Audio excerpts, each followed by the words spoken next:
Hello again guys, welcome back to the channel. In today's video, as you probably guessed already, we're taking a slightly overdue look at the recently released Asobos Junkers Ju-52. Obviously we're a little bit behind the curve looking at this particular aircraft, so in today's video we're going to carry out a review, but we're going to do things slightly differently. I'm sure that many of you have already seen a number of reviews on the product and got a good feel for what the aircraft has to offer. That is, if you haven't already bought the product yourself. So for our flight today, we're actually going to carry out things in a little bit of a reverse sequence. We'll be carrying out the flight first, which will be a scenic tour of Lake Como. We'll discuss the aircraft as we go, and then we'll wrap up at the end with the usual extras that we like to cover during a review. That way, if you've already had your fill of reviews, or you do indeed own the product, and you're still interested in joining for the flight, we'll go through that. And then, as I say at the end, if you're still interested in learning a few more details about the product, we'll cover those after. For our flight today, really harking back to the golden era of aviation, we have some of Europe's most rich and famous on board for the aerial tour of Lake Como. What better way to show off your wealth and status than to get airborne, and of course Lake Como is going to provide some really nice scenery for all involved. We're currently on the southwesterly shore of the lake, just outside the town of Como. We're going to take our passengers all the way up to the northern shore, we'll do a 180 and then we'll return home. As always, if you do enjoy the video, please consider giving it a like and subscribing to the channel. If you have any comments or questions for me, you can leave those down in the comment section below. As usual, when I get on board the aircraft, we certainly don't want to keep our VIPs waiting. We'll get the aircraft started up and up in the air. So good morning and welcome to the cockpit of the Junkers 52. As I mentioned, we're currently on the southwesterly shore of Lake Como. We just got the last of the passengers on board and closed up the cabin door, and we're going to be taking them on a little bit of an aerial tour around the lake. As you can see, in terms of the weather, probably not exactly what they were hoping for, but certainly good enough to carry out the flight. It was getting a little bit stuffy here in the cockpit, so we just opened up the windows just to get a little bit of fresh air coming in. And of course that's going to help you hear the engine sounds a little bit more clearly during the startup as well. For the same reason, we'll probably leave the windows open for the entirety of the flight.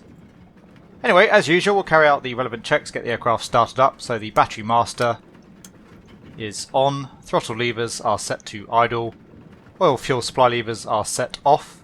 Pitot heat, we'll turn that on just to test the system. The caution is out, so the pitot heat working, and we'll set that off again for now. Flight controls, full up, full down, and neutral, full left, full right, and neutral, and the rudder, full left, full right, and neutral. So flight controls are full and free, fuel tank selector is set to both, fuel quantity is checked on the left, and we have good oil quantity there as well on the number 1 engine. Same on the number 2, and we get the first officer to check the fuel and oil quantities on the right. Altimeters are set. As you can see, we're about 200 meters above sea level here at the moment. For the start itself, the start master can go on. Primer is on. Injection shutoff valve is on. We'll unlock the wobble pump in case we need that for the start.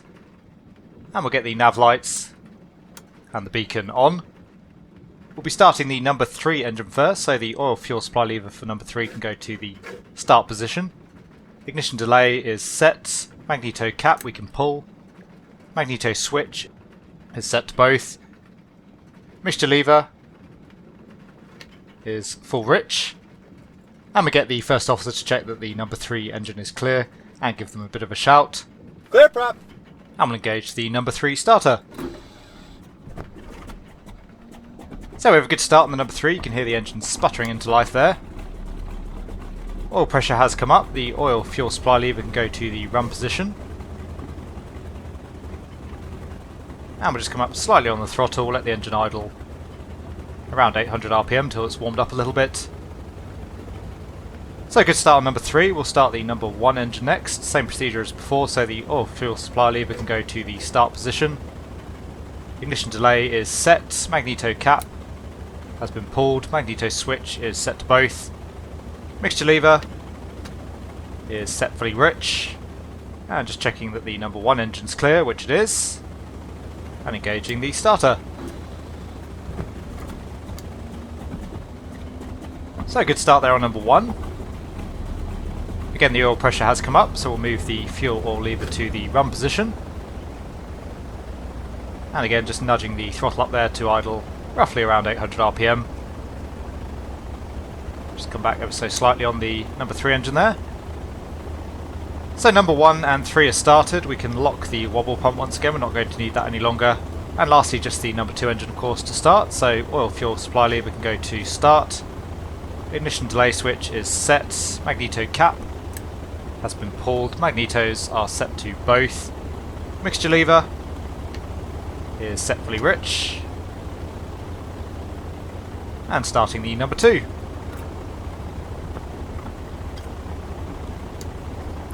So once again, a good start on the number 2. You can see the oil quantity reducing there as the engine starts up and the oil works its way around the system. Oil pressure has come up. We'll set the lever to run. And we'll just come up on all 3 throttles now.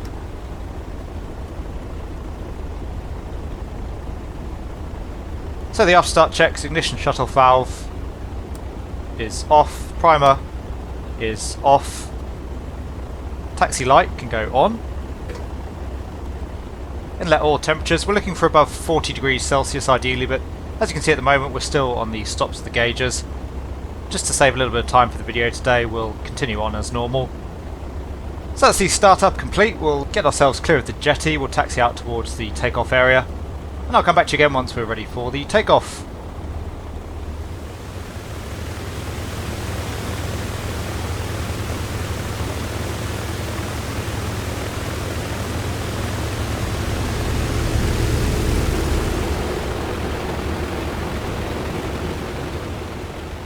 So we just got ourselves clear of the jetty, making our way out towards the open water.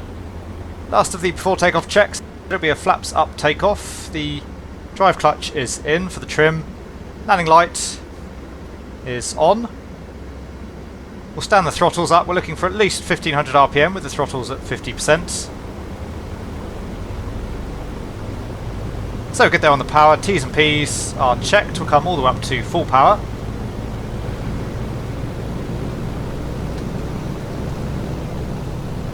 And we're up. You'll notice there we did get airborne extremely quickly. We'll talk more about that in a moment's time, but overall I think there are a few deficiencies with the JE52's flight modelling.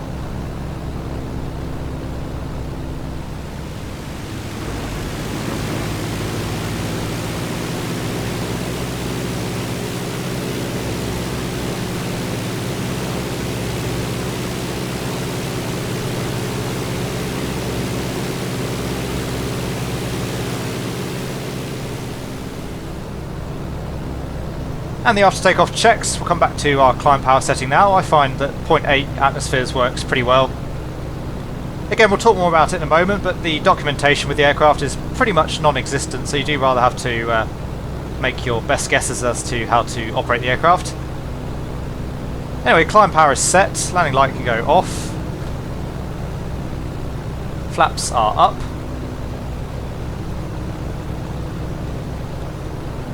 And we'll keep climbing for now. We'll try and gain a little bit more altitude here, but obviously aiming to stay below the cloud base, which is fairly low this morning.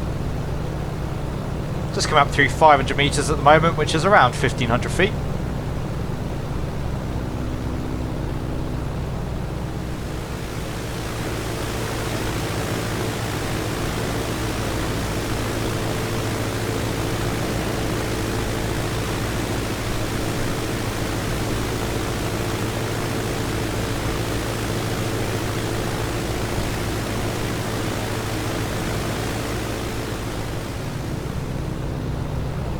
And looking like the cloud base, not a whole lot higher than we are here, so we'll aim to level off around 700 meters. It's about 2,000 feet.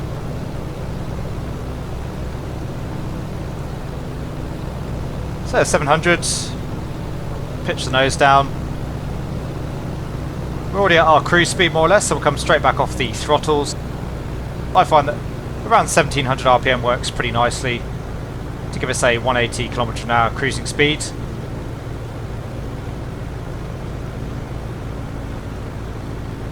Now we'll just get the aircraft trimmed off to maintain around 700 meters.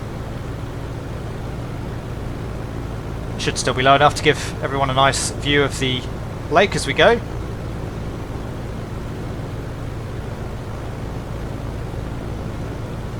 So more or less trimmed off. Back at our cruise power setting, temperatures and pressures look good. As you can see, the lake just curves around towards the north momentarily. Again, we'll go into a bit more depth regarding the flight model in just a moment, but I have to say overall the aircraft is really enjoyable to fly. It's incredibly stable, one of the most stable aircraft I've probably come across in the sim. Very smooth as well, and as you can imagine, very sedate to operate. Very slow response on the controls. If anything, the controls quite heavy, but again, I think that's very nice. That's as the aircraft probably should be.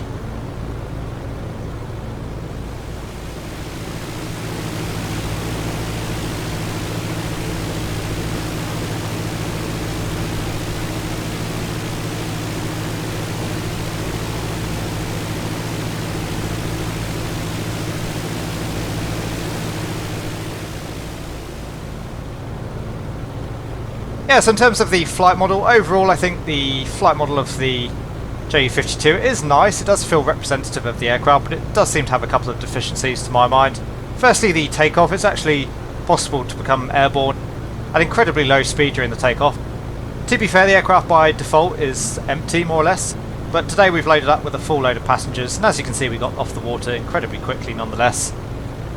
I'm not entirely sure what's wrong with the flight model, but my best guess would be that it basically has far too much lift at the moment. As you can see, we're doing only 1700 RPM, and the manifold pressure gauges are right on the stops there at the moment, and we're maintaining cruise speed. Again, it is a little bit difficult to know exactly how to operate the aircraft, given that the documentation, at least I couldn't find any. I had a very good look. It seems that there's no documentation with the aircraft, so you really just have to go away and look online and make your best estimates as to how to fly the aircraft. But it seemed to me that the standard cruising speed for the JU-52 was around 180 kilometers an hour. As I say, I think the power setting just seems too low to maintain that currently. The manifold pressure gauges there on the stops, and presumably in reality you'd expect to see some sort of reading on those gauges, otherwise they'd be a little bit useless. So it could be that the aircraft's overpowered, but as I said, given the low takeoff speed and the low stalling speed of the aircraft as well, I think currently it's probably just got too much lift. So tracking back out to the northeast now, the town of Bellagio, a little bit hidden by the number 2 engine there at the moment, but it's more or less straight off the nose.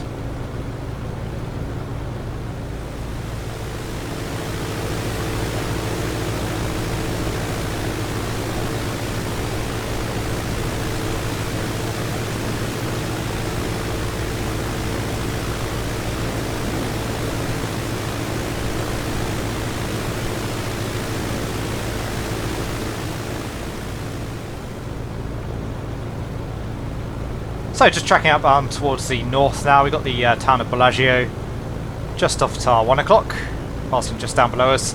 As you can see, the lake splits out towards the south. We've got the southwesterly leg, which we've just come up, of course, and then there's another leg of the lake heading out towards the southeast.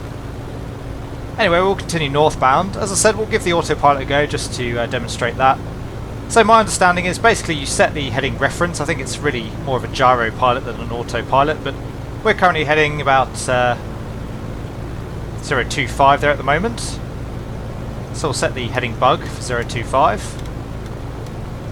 Essentially all we need to do is line up our index with our current heading. We have the autopilot master. We also have an autopilot emergency cutout. That's currently in, so I would assume that the autopilot is currently functional. We'll turn the autopilot master on. And as you can see, the aircraft does nothing in terms of maintaining pitch or indeed heading. We can still manually fly the aircraft at the moment as well. The only thing we do get, we get a bit of a steering command here on the compass, so it may well be that in reality that's all the functionality that the basic autopilot of the aircraft had, but I suspect not. It looks as though this gauge right in front of us here is probably a gyro pilot gauge showing us deviation from pitch and yaw or bank. So my guess would be that currently the autopilot is essentially bugged, not working. I've tried various configurations as well. I've tried the autopilot emergency cutout both in and out, and I've tried, there's a little bug here as well on the heading index. You can push that in and out. As I said, I've tried various configurations. I've had no joy with the autopilot so far. The retro version of the aircraft does come with an autopilot. The more modern retrofitted version of the aircraft doesn't. So it's quite fortuitous that the aircraft is incredibly easy to fly manually, because you'll be flying currently all of your legs manually. Which in some respects is nice. Of course it's always good to hand fly an aircraft, but overall it would be nice to see the autopilot functioning. And personally I think it would have been nice to give the retrofitted model an autopilot as well, as of course potentially people are going to wish to fly some fairly long legs in the aircraft, and doing all of that hands-on may get a bit tedious for some. But overall the system's depth, I would say, is very pleasantly surprising, pretty much as you would have seen during the startup. Almost everything in the cockpit functions, which I was really pleased to see, and for the most part it functions as you would expect as well. Of course the aircraft is not study level. For example, you don't really need to operate the cowl flaps on the aircraft. There doesn't seem to be too much difference there in terms of heating and cooling of the engines. I think that's modelled fairly basically as well, but again overall the system's depth certainly there, and well above what you'd expect for an aircraft of this price. And I think the same is true of the flight model. Although it does have its issues, overall the aircraft does feel representative of what I would expect from this sort of an aircraft, and overall feels very good for the price.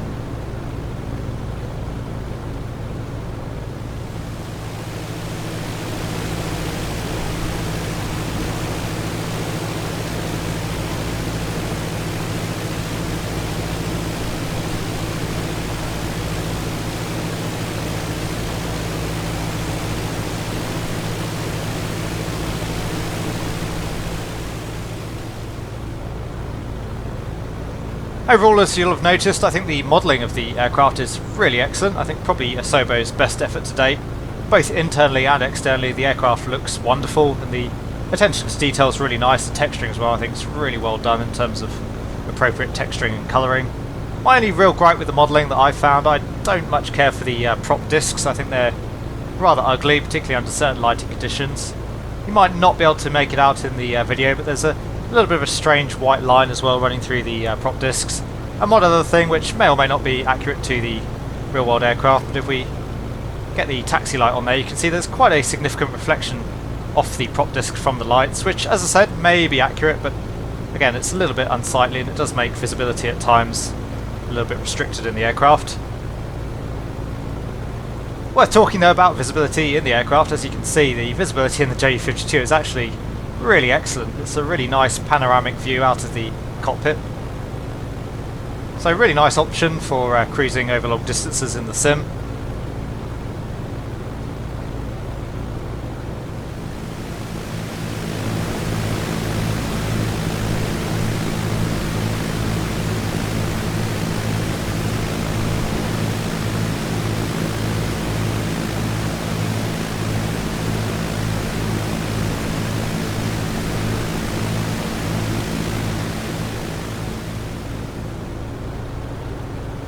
So just continuing to track northbound, we'll just carry out a couple more systems tests before we head home. Heading home will be a bit more of a scenic leg.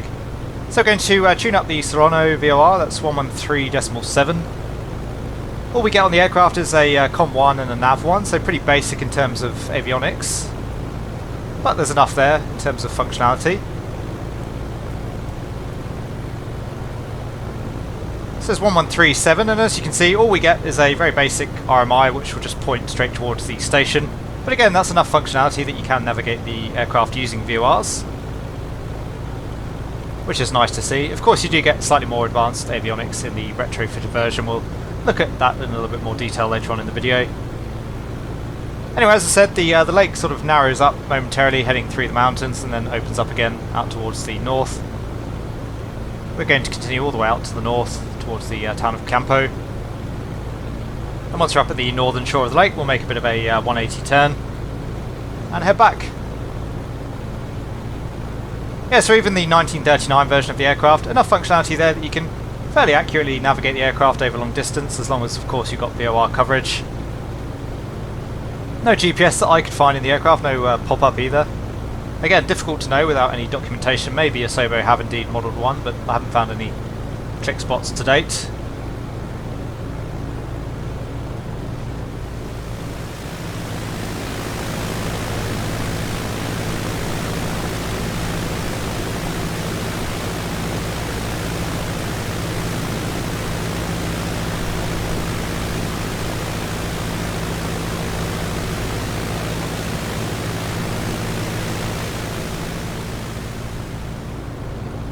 So just coming up over the northern shore of the lake, we've got the town of Campo just down below us. Let's say we'll make a bit of a 180 back towards home, so all clear on the left.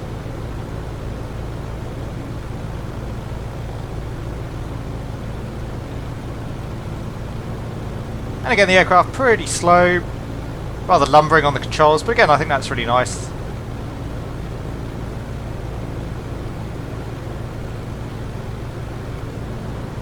So we'll just make our way back along the lake, back towards the town of Como. As I said, we'll make it more of a scenic leg on the way home, take the opportunity to enjoy the scenery as we go.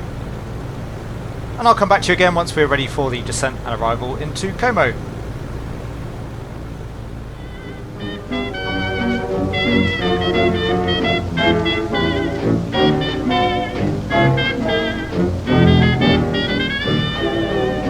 I'm flying high, but I've got a feeling I'm falling, falling for nobody else but you. You caught my eye, and I've got a feeling I'm falling. Show me the ring and I'll jump right through. I used to travel single, oh we chance to mingle, oh now I'm a tingle over you. Hey, Mr. Paulson, stand by, for I got a feeling I'm falling, falling for nobody else but you.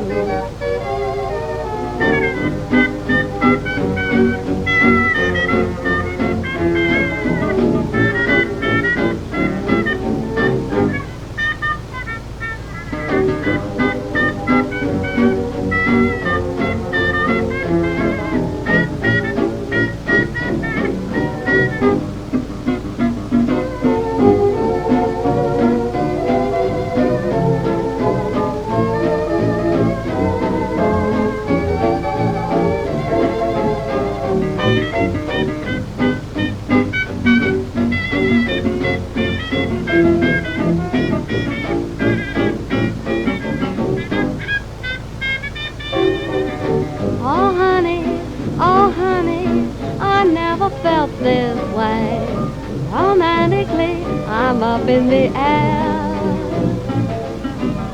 It's funny, so funny, me taking it this way. Don't know if I should, but gee, it feels good. I'm flying high up in the sky, but I've got a funny feeling that I'm falling, falling for nobody else but you. And you know it too. You caught my eye, and baby, that's why I've got a funny feeling that I'm falling. Show me the ring and oh boy, I'll take it from you. I used to travel single, oh we chanced to mingle, oh now I'm a tingle over you. Oh, Mr. Paulson, stand by, don't leave me now. I've got a feeling I'm falling, and how, falling for nobody else but you.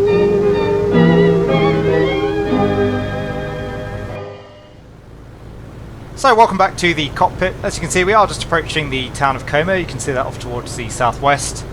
You can see a little bit more clearly as well now what I was referring to with the prop disc. A little bit ugly, I think, in terms of texturing. Anyway, we'll get the aircraft descending, so coming back on the throttles. And we'll start running the approach checks. So the altimeters are set, flight instruments are checked. Fuel tank selector is on both. Flaps will take momentarily. Carburetor heat, we'll leave that off for the approach just because it's a little bit fiddly otherwise, operating the control whilst trying to fly. Unfortunately, the usual key binding doesn't seem to work there. The mixtures are set to fully rich, and that's the approach checklist complete. So you can just see Como off at our 11 o'clock at the moment. We'll aim to come back round and land with a slight tailwind just so we can avoid overflying the town of Como. And of course what we'll look to do, we'll touch down well short of the jetty, we'll taxi most of the way back, and then we'll hold off just out to the north of the jetty. Presumably a tender or a tugboat, something of that nature, would come and pick us up and take us back.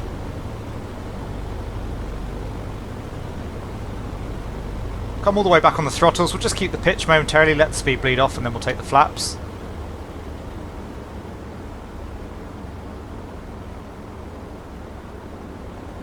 So for the drive clutch, we'll pull that up. We'll go full flap straight away again, just to save on a little bit of workload. So there's full flap. I'm going to engage the drive clutch once again for the trim.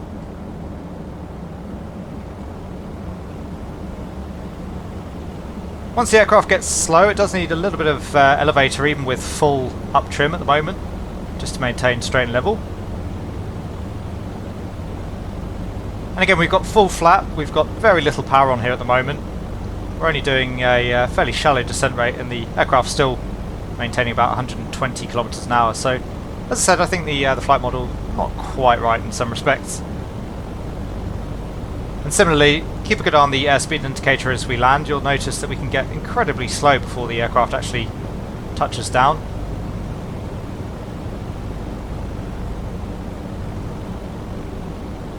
Anyway, landing checks, pitch is full fine, undercarriage is down, flaps are set, we don't need a landing clearance, the landing area is clear.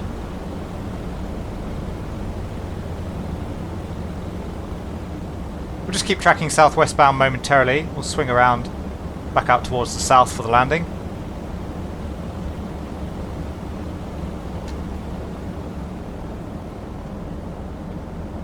As I say, that will give us a slight tailwind, but there's not much wind around today, so it's not really a major issue. So coming back now onto our landing heading.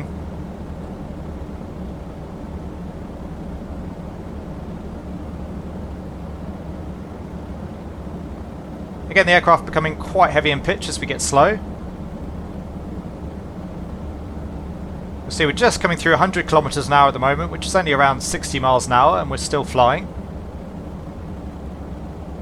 I'm going to hold the aircraft off for as long as I can, just to demonstrate the landing speed.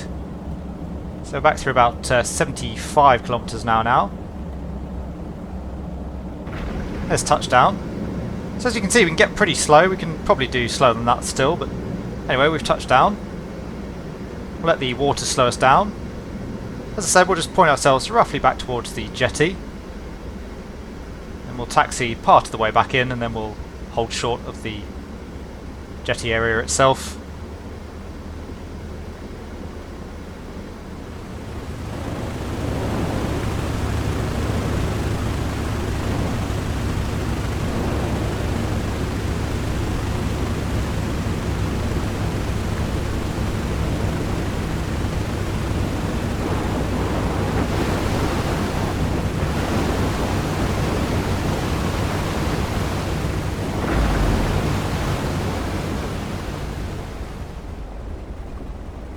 And the after landing checks, the throttles will leave closed, flaps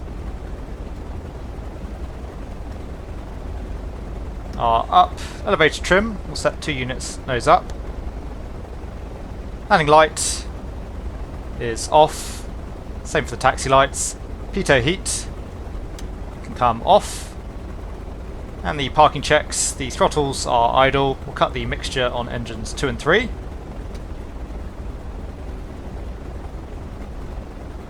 And good shutdown there on number 2. And the same for number 3. Ignition on 2 and 3 is off. Oil fuel supply levers can both go to the off position. And now shutting down engine number 1, so mixture to idle cutoff. Good shutdown on 1. Ignition can go off. All fuel supply lever is off. We'll get the nav lights and the beacon off. And lastly, the battery switch can go off. So that's the aircraft shut down. As I said, we'll get the tender to tow us back towards the jetty. We'll now continue on with the review. As I said, doing things a little bit in reverse today. But for those who are interested, we'll take a little bit more of a look at the aircraft now that we're back on the ground.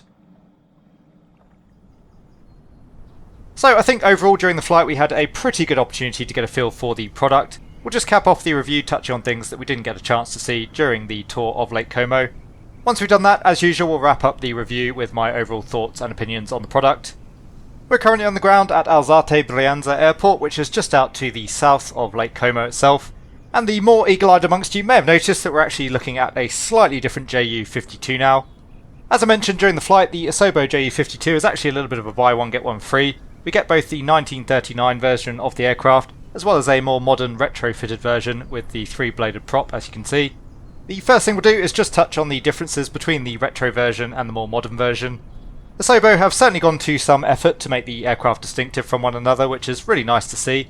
So as I say, we'll touch on the differences between the two aircraft, and then we'll use the retrofitted version just to cover a couple more areas of the product as a whole. Externally, not a whole lot of difference there. As you can see, we've got the slightly different engines with the 3-bladed props. Worth noting that the modern version of the aircraft doesn't really come with any additional liveries, which is a little bit of a shame. They could have easily reused the liveries from the 1939 version. On the subject of liveries, we get about 6 liveries with the 1939 standard wheel variant. Overall, it's not a bad selection of liveries, although it's very limited in terms of any historical repaints, which is a little bit of a shame, although I'm sure any third-party painters will take care of that in fairly short order. The liveries are done to a nice level of detail, although there's really only a couple that I find particularly eye-catching. And as I say, the full selection of liveries is only available on the 1939 standard wheel variant of the aircraft. If you want to fly the aircraft with floats, skis, or you want to fly the retrofitted version, then unfortunately you are very limited in terms of livery choice. As I say, the external differences between the two variants of aircraft are fairly limited, but certainly internally, again, Asobos doing a really nice job in differentiating the two aircraft. So let's head into the cockpit of the modern Ju-52 and we'll take a look.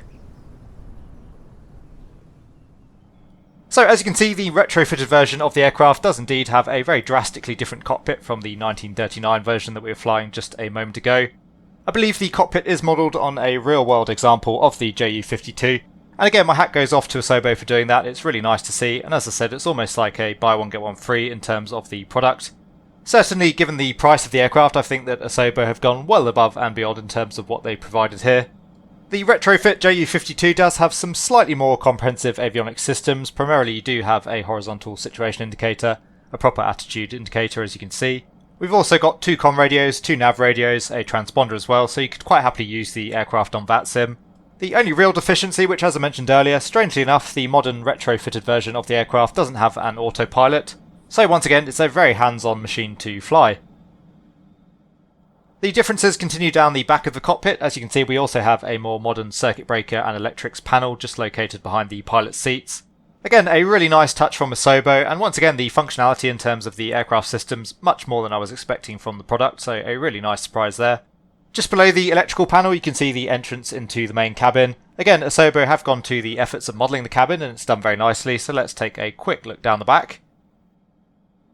The passenger cabin, once again, all modelled and textured very nicely. There is some flickering through the windows at certain angles, but again that seems to be a general sim issue.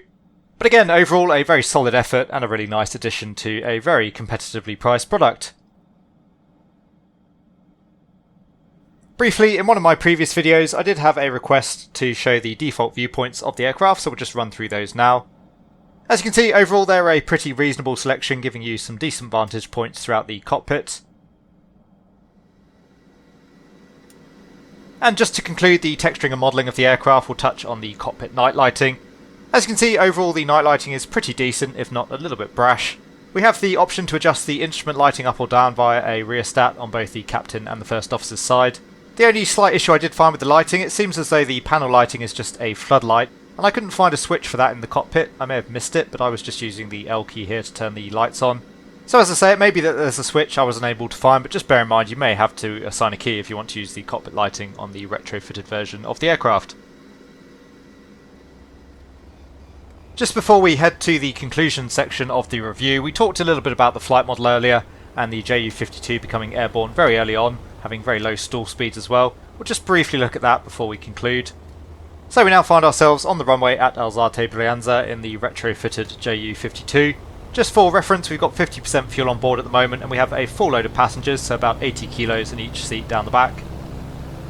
Using a little bit of backstep, we'll try and encourage the aircraft off the ground. Just going through 50 kilometers an hour at the moment. There's 70. And as you can see, around 75 kilometers an hour we're already airborne. 75 equates to around 40 knots, and that was a flaps up takeoff as well. The placard on the aircraft's control wheel seems to suggest a lift-off speed of around 120 kilometers an hour, so we were nearly half that. Anyway, we'll continue to climb away at full power. We'll get the nose up, gain a little bit of altitude, and as I say, the next manoeuvre will just put the aircraft into a stall. I know we're fairly low level here at the moment, but it's just for the sake of seeing what sort of speed the aircraft will actually stall at. So just coming through about 60 kilometers an hour at the moment, the aircraft going into the stall, the left wing dropping. So overall the stall behaviour isn't too bad. 60 kilometers an hour again seems a little bit slow to me in the clean configuration with the full load of passengers down the back, but again I can't really state as to how accurate or not that is. Overall though, the stall behaviour does seem a little bit slow, but it's quite nice, and recovering the aircraft back to straight and level. So there you go guys, I hope you enjoyed our little trip back in time around Lake Como in the Junkers 52. Overall I have to say I'm really impressed with Asobos on this one. I think they've done a very nice job with the aircraft, particularly given the price. As usual I'll break things down into a few positives and negatives, but just bear in mind I think I paid about £12 for the product, and we'll very much be judging it with that in mind. As usual we'll go through the negatives, work our way through to the positives. As far as the negatives go, again just bear in mind that these are really more observations than complaints. Overall I'm very happy with the aircraft and I think it's excellent value for money. To be honest, the only significant area of the product that I think needs some work, as I mentioned, is the flight model, and even then that's just my speculation. It could be that the aircraft is entirely accurate. As we discussed earlier though, it seems to me that currently the aircraft is a little bit off in terms of the numbers, particularly with regards to the takeoff speed, cruising power settings and the stall speed. If anyone has any hard data on that, then please let me know down in the comments section and I'll pin a comment accordingly myself. As I say though, despite the flight model seemingly off in terms of the numbers, overall I still think the aircraft feels very good to fly. Once you're airborne, the aircraft does have a feeling of weight. The controls are not particularly responsive as one might expect, and as I mentioned it's a very stable, very pleasant aircraft to fly. The rest of my negatives, again nothing major, just things that I felt could have been improved slightly. It would have been nice to see the various liveries available on all configurations of the aircraft. Asobos did the same thing with the Husky, and it's a strange choice.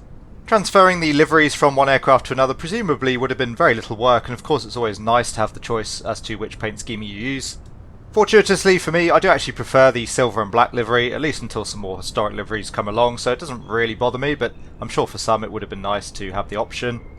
In terms of the modelling, it would have been nice to have the cabin doors open and close. It seems to be only the cockpit windows that are operable. Again, not a huge issue, but of course with it being a passenger aircraft it is nice to have the option.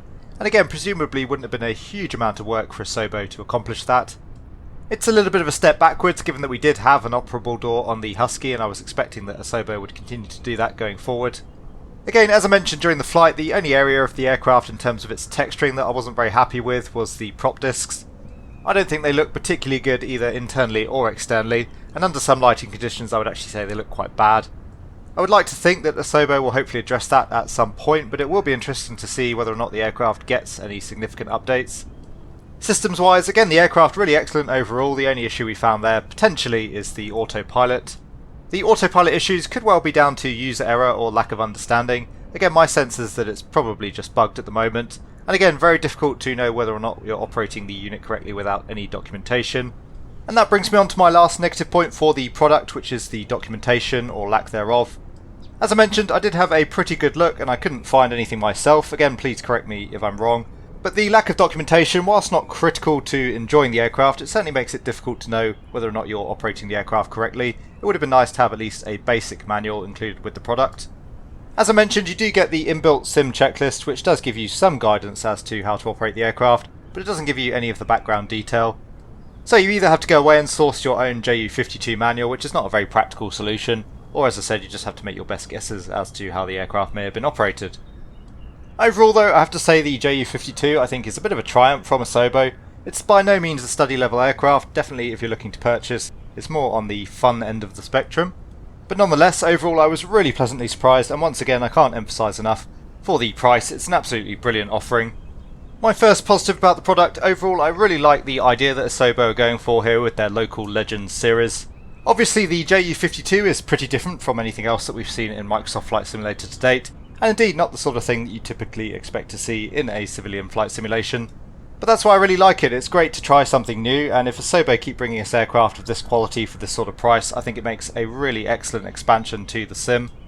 Overall, the modelling and the texturing of the aircraft is rather excellent, I think you'll agree. The aircraft has a very authentic feel to it. And somewhat surprisingly as well, the systems are also done to a very reasonable standard, giving you a very decent opportunity to get a feel for how the JU52 was operated. I love the fact as well that we get the 1939 version of the aircraft and a more modern retrofitted version of the aircraft. Of course that expands your possibilities as to how you might wish to use the aircraft in the sim, and the product feels all the more value for money that Asobos have taken the time to accurately recreate both airframes. In terms of the aircraft sounds, overall the product is really rather excellent, very much as I would expect from Asobos. Cockpit control and switch sounds really top notch, really no flaws there that I could highlight. Engine sounds for the most part again absolutely excellent both internally and externally. I will just caveat that slightly by saying that the startup sounds are rather meek, particularly it seems on the more modern version of the aircraft. And overall I don't have a great ear for these sorts of things, but it seemed to me that the engine sounds were a little bit muted on the retrofitted aircraft in general. Lastly, just to touch on the frame rate, the aircraft is very frame rate friendly. It was absolutely on a par with the default Cessna 152, I was getting more or less the exact same FPS. So a very good option for lower end system users, a very nice option for VR users as well. I'm told that the aircraft is really excellent in VR, I haven't had a chance to try it myself yet. Anyway, in conclusion, again the aircraft is not study level by any means, but overall I think it's a very nice attempt at recreating the feel and style of the Junkers 52. Overall I would look at this aircraft as a JU-52 experience. It might not be completely accurate, but it does a very nice job of recreating the feel and the ambience of the aircraft. As regular viewers probably know, I'm usually quite tentative in recommending whether or not you should buy a product. And again, I'm not going to give a direct recommendation here, but overall I will say for the price I think that the product is well worth looking at. Frankly, to my mind at the moment, the Asobos Junkers 52 is very much on a par with the Mario Noriega C22J in terms of offering the best value for money currently available in the sim. Anyway guys, as always, I do hope you enjoyed the video. If you did, please consider giving it a like. If you want to see more content from the channel, then please consider subscribing as well. As always, a huge thank you to my channel members and patrons for all of your support. A very big thank you as well to a couple of other individuals who donated to the channel outside of that recently. To all of you, thank you very much for watching. I hope you're having a great day wherever you are. Take really good care, and I will see you all again soon.